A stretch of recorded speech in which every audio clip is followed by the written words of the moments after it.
these guys are both here in Nashville with us for a few days of meetings, but a few things have surfaced, and one of them is, playing from the heart, speaking from the heart, and how that, in both of your cases, has affected your playing, your teaching, and be nice to hear you kind of offer your comments about that. Do you want to go first? Sure. As a musician, we're all trying to find our own voices, right? Like that's how I teach my students to become. Like, yes, we are all really different.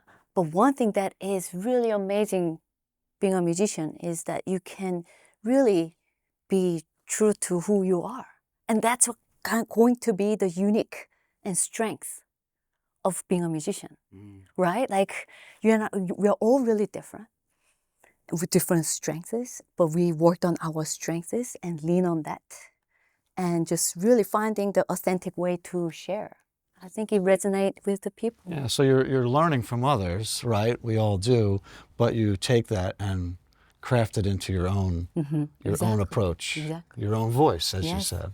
Yeah, so. it's hard to find the authentic version of that nowadays, right? With the development of AI, like anything is possible. So as being a musician, I think we really need to find our own way to share and be creative. I mean, my answer is really simple. I was not a good teacher when I started. Oh, come on. No, it's very true. Because I've seen this guy from the beginning, so you have. I will offer an opinion otherwise. But I was good at the task of making them play well, but I wasn't a great teacher because what I would do is I'd play. I would grab the sticks or mallets and I'd play it for them because I just aged out of drum corps that first year when you kindly gave me my first job at Star of Indiana. And I remember very clearly speaking very little and playing most of the time. Give me these sticks, I will show you what I want you to do. And I thought that I was modeling good behavior and good music, but I wasn't because I wasn't inspiring anybody to do something on their own. I really realized over the years teaching that my job is really to be in the process equally invested with the student. And not a student, but think of them as a performer and think of us working together to find their voice. I love the way you said that because music is expression and they need to have something genuine inside of them that comes out. So as a teacher, I had to find that voice for me with my words and how I could support their process of being excellent. Even if it was difficult, the process is a lot of work. And sometimes, as a teacher, we have to make the student do some things they're not exactly thrilled about doing. But I bet those students who saw you playing were inspired. You know what I mean? Yeah. Like they probably were like thrilled to be there. How lucky, They were there to see and observe all of that. Like I think, that's also important. Observing great playing from the teacher is a huge part, because they can model your example. So which they did. Yeah, they did. They did. So. But the funny thing, Thom, I'm going to throw you into the hot seat because you're a great player too. But you played very little when you were teaching us because you're at a point in your career where, like Yoda, giving the right words to help. Again, push the ball forward with the motivation of inspiration, not just modeling excellence, but learning how to put something into it that is genuine. And when you put your whole heart into something as a teacher or a player, you're very vulnerable. So I think it's important to have that coach, the coaching style of having someone in the fight with you that has great information, of course, it is very musical, but helping you push that rock up the hill, which is very hard sometimes. Yeah. Well, I appreciate your comments. Yeah, we threw you in there. Yoda. Yeah, exactly. So here's one, the marimba, right, as an instrument. Now, obviously a very big part of your career and ours as well, but in different ways. Can you just speak to how the evolution of the marimba being such an integral part of like the college experience and in our case, college, the band, drum corps, whatever, how has that affected your approach in the classroom, actually? The use of the marimba as this central instrument, really, to achieving your degree in music in many ways. I had a very different upbringing than you two. Like, unfortunately, I didn't go through the experience of playing, drumline, marching band. That was not part of my education. So I kind of came around like a couple years ago. I was pregnant with my daughter. We were feeling this vibration near Vanderbilt. I was like, what is this? And it was drum corps tour to Vanderbilt Stadium. And I went, and it was inspiring. I have to say, I was like, what is this, right? Yeah. And I was so jealous and also disappointed in myself that I am only discovering, now. And since then, I think my teaching approach has changed, really. Really? Yes, I was always like, no, it's a separate, this ruins that. But now, like, I'm just like, no, like, all music are good. Like, and I have so many talented students coming from those traditions, right? Like, otherwise they wouldn't play percussion. This is a great instrument, ambassador for our world. I love what you're saying because I remember, Thom, we talked about this a lot. This was something that you were really a trailblazer with. The idea, if you're going to spend this much time, and we spend a lot of time doing marching stuff because we're not playing multiple shows. We're reading and doing things that are proper to learning about music in the wintertime when we're preparing. But once we get on the road, we're really just advancing this one show. But the thing is, you always said, Thom, the student has to go back to school, music school in this case, a better player. So and really once we were able to amplify the instruments properly and use the proper technique there was a time we didn't have that option. And the playing wasn't great for their hands in the front ensemble and in the keyboard area specifically. And the marimba, to answer your question, to me, the marimba was another color study, right? For a piano player even, because in the older days, we were taking people that weren't marimba players. Absolutely. That really wasn't a thing. You had someone that had piano experience, and we said, well, now we can get you into marimba. And of course, Stephen's, the whole technical approach and musical approach to the stroke types and how to play marimba became the secondary priority. But we would play two mallets at first. I mean, I'm thinking back to when I started really teaching. It wasn't what it is today. Now, students can make that marimba, if we played marimba spiritual, all the marimbas will play that soloistic part now. So it's kind of it's a very different thing. The idea of it connecting to all forms of music, particularly in the studio from their school, it has to be that connection because there's too much time spent at it. And you know what? Like, the students who come out of that education has a different side to them. And I've been thinking, what is that they have? It's the discipline. Right. Discipline. Discipline in music, right? Like, I wouldn't be here if I didn't have discipline, right? Right, like, of course, yeah. And this is really hard to find nowadays, especially. Right? Well, they can get into a practice room and they can break down the details because they're accustomed to taking that micro approach, and that's not awkward, it's not uncomfortable. It's something that they embrace, and hopefully it comes out in how they prepare for what you're asking them to do. There's another side effect that's the best side effect of being in anything team-oriented, and I'm sure you've been developing this with your studio, how they work together, the musicians. It's not, because if they want to be successful at music, they're going to have to learn how to work with different types of people. Yes. And in a drum corps and in your studio, I'm assuming there's all kinds of teamwork that you have to have, and that communication as a performer and then as a team. And especially in drum corps, because we don't have only music majors. I think it's really cool because music is expressed in lots of different ways with our students. And a lot of them are engineers, or they have other things, or they're not in school, they have other aspirations. And music is a part of who they are. And they take the skills they learn, those toolbox kind of ideas that they learn in music, they apply to other things. So it's pretty cool to see how that helps guide them in later life. It's, you were talking about some of the people that would be recruited into the front ensemble, so particularly at UMass. And a lot of how we built that program was by recruiting violinists, piano players, double reed players, guitarists, vocalists. Yeah, vocalists. And people that was a gateway for them to be in part of the marching band experience. And And they were really, as musicians, they probably were further advanced than they were their technical facility on the instruments, but that came over time. You know, it's Right. so we're talking about, here's the marimba in its own way within the realm of the front ensemble, opening up other possibilities for people to continue participating in music. Yes. That's one of the messages we've been talking about here for the last couple of days.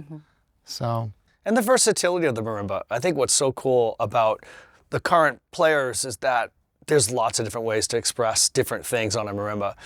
We used to, in the drum corps world, it was a very limited approach at first. We would take something like, and certainly some of your great arrangements from the older days, you would take strings. just calling me old. No, I'm not calling you old. This, you know what's interesting about it is the Garfield Cadets from the 80s and Star in the early 90s, the music is still extremely valuable today with the orchestration of taking string parts from an original piece of music, like Appalachian Spring, for instance, one of your famous arrangements, and taking that string idea and giving the marimba and vibraphone and keyboard percussion their own voice in the music, as opposed to doublings, because that's what it used to be in the dark times, is that the pit, as it was developing, it would double music, and then you gave it a voice by taking a symphonic piece or an orchestral piece. And I think that gave it like one idea. But now, with miking and now we can be a Stan Kenton band, we can be lots of different things. We don't have to be. You know, you're making me think about that, because in those days it was all acoustic. There was no amplification or anything. I'm curious, in your area of work, how is miking coming into play, like in any of the compositions that you might perform or that people might be writing for you or others? Yes. Does that kind of be working its way into Yes. the marimba repertoire? Yeah, as you said, like marimba is rising nowadays to composers' radar. You know, like they were like, "What? That we can do this?" So we have, you know, collaboration with many different living composers, and they use marimba in a creative way. So with you know, miking the marimba and using the electronics and amplifying it together, or using different kinds of way to sort of distort the sound in different ways to reproduce the creative way to express. So I think, yeah, like it's endless, you know, like I love that. Yeah. That now we are working with so many creative people and they are eager to write for us. Yes. Yes. That's And what about playing to tracks? That's very interesting to me, because you're taking a soloistic approach still, but you're playing with other layers of color. Yes. And I think it is opening up the instrument to be so versatile. And also, the orchestras could learn from this idea of recreating the demand for younger people to be drawn to your instrument or to your music. And marimba has done that. You know, the orchestras, I wish that they did, remember Bernstein's Young Person's Guide to the Orchestra, right, where he took time to develop the next patron of the arts, right? As a younger person, you know, to the younger people. And I think that marimba has gotten away from a traditional approach, and it can be anything. And that's really drawing people to it. Yeah, that's a great perspective. It really is. Maybe shifting gears a little bit, you know, obviously social media, such a big part of our life, and, you know, online experiences and things of that sort. Can you speak to the value of the in-person, you know, connection, either through your teaching or performance, and just sort of how that, you know, where the value of that sort of lies? I think it's incredible. Now we have this resource of reaching people so far away, right? Like bigger audience and a bigger impact in a second. Yeah. But Yeah. I really love meeting people like yourself, Right, right? exactly. Like with spending time, this is so valuable. And same thing for me, like I produce recording to share with the people. This is what I'm excited about. But I think the magic really happens in person, concert, right? Like I want them to feel something from the concert, and taking that emotions or feelings or ideas home with them, you know. And for me, it's like that. Like, oh yeah, I see something online. That's kind of cool. But then when I go see something and vibrate with me, you know, like You feel it. yeah, this is what I've been missing. It's a feeling. Yeah. Yeah, that's the power of music is it does make you feel something. Yes. So. But that connection, during the pandemic, we were struggling to communicate. And I've had to rethink how I use social media because I use it to communicate. It's not something that has to be about me. It's a form of communication, and people can see what I'm doing in a rehearsal if I put a small clip up. And I can answer a direct message. How cool is that? They don't have to have my phone number. They don't have to call me, but I can answer a quick question about something. And giving access to people in our work is great because that's another form of education. But make no mistake about it. During the pandemic, when we were doing Zooms and we were learning remotely, it was a great kind of like parameter to put in place. But it does not have the same feeling as when you're together. And I think that's why you were talking about live music. I can watch a video of you perform and it's beautiful. But if I watch you live play, there's a connection. There's a way we're communicating together. And I think that's why live music is still so important. And live teaching is still important because you can feel the context. You can feel my heart and my energy. And I think that form of communication is the highest. And we even did that with our advisory board and our time here together at Pearl. We could have done this on a Zoom and talked about lots of action items, but I couldn't feel. Completely different experience. Yes. Yes. Completely different experience. Yeah, when you can engage with other people in the moment and they're next to you. Yes. You know. We're human. That's the thing. You were talking about AI. AI is a great tool, but it can't replace the energy and the ingenuity of humans. Like what we can create together, being in the room together. Like even this is unscripted, this conversation. Oh, it's not? Oh. Did I miss something? But I think that's the coolest thing is that what we can do when we're together and being inspired by each other. And that's the idea of a teacher doing something with a group live. It's so different. You just hit the word, and we've used it several times, and that is to inspire. I think that's the really big thing that happens in the in-person experiences, especially with music performance. You know, there are students that their lives are changed in some cases. I always want anybody to know if I can do this, they can do it. Because there was a time that if I think about happenstance, the idea that if something went right or left, I'm not in music. My journey into music was extremely kind of different. It was not a path I was on. And it happened to be, it was I always give Martin Vasquez a great shout out because he was this one guy that happened to be part-time for randomly. He was doing drum set stuff at my school and he was helping with the drum line. And that one person saw something in me and got me on the right path, right? Wow. And that's what it takes. It takes that mentor, but even before a mentor, it takes somebody pushing you this way or that way to help you get there. And sometimes if you don't have those people in your life, do you ever find what you're really looking for? And that scares me because I think a lot of kids, they don't have that type of connection with somebody. So we provide that. And I to give a shout out to social media, I think that is inspiring people. People watch the content because they're interested in it. So the form of communication we're doing, anything we can do to drag people into music is great. And I love that we're collaborating in lots of different ways of how to do that. Well, and you're talking about having mentors and things of that sort. You're both parents of young people. The real questions, they're coming. There we go. So you're both parents, and you certainly understand there's a need to parent sometimes, and sometimes that happens with encouragement. Sometimes it happens with,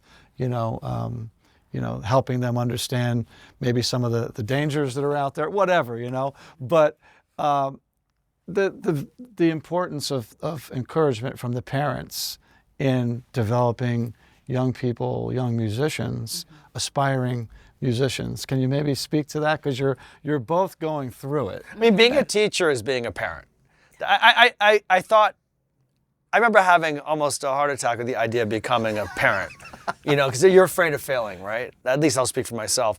And then I realized that I at least had done some heavy lifting being a teacher because you always try to think of others first. And obviously that's the job of a parent. But the thing being a parent I make mistakes as a parent every day. So I learned to just say, you know what, Dad completely messed that up. Like, that's okay to be imperfect. And as a teacher, the same thing.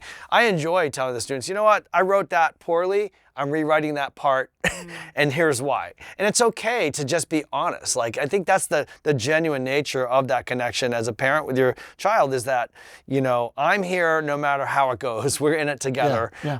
And I think there's a teaching element to that that's really important. I certainly became a better teacher when I became a parent. Yes, me too. Immediately, almost immediately. Yeah. So honesty is a form of encouragement. Yes. Absolutely. Right? For me, I changed a lot since I had my daughter. Who I am as a musician, who I am as a teacher, who I am as a person. And really what I've been kind of thinking about this because she's 7. And for me, I started having more empathy towards the world, other people. Maybe, not that I didn't have it before, but maybe I didn't. But I was so focusing on my artistry, my like craft, right? Like I didn't really have time to think about people around me in the same way. And now, like, I want the world to be better for her to grow up. There you go. Right? Like, we've been thinking about way to share our ideas and empower the young people. And we said, like, we're going to have a lot of online platform, but I also want our educators to be empowered so that they can teach our children. That's a really in beautiful classroom. thing you said. Yes. Because it is amazing how you change immediately when you become a parent. And you realize all the things that you could do better. Like, I'll speak for myself again.